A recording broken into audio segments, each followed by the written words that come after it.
মিয়া ভাই, আপনি আইছেন ভালো করছেন। গল্প গুজব পরে করি, আপ্যায়নের ব্যবস্থা করি। আচ্ছা ঠিক আছে, সমস্যা নাই। তো মিয়া ভাই, আপনি কি খাবেন? কফি না চা? শীতের দিন চা হলে ভালো হয়।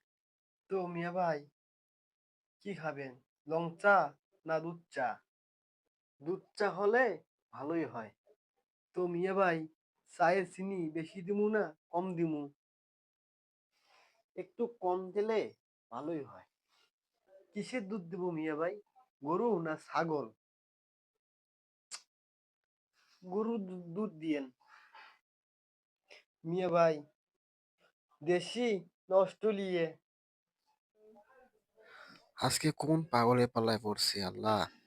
খাজনার থেকে নাই বেশি। কি যে হইবে আজকে। ভাই দেশি গরুর দুধ দিয়েন। তো মিয়া ভাই, দুধ কম দিব না বেশি দিব? ধুরু মিয়া, আমি আর চাই খাবো না, আমাকে মাফ করে দাও।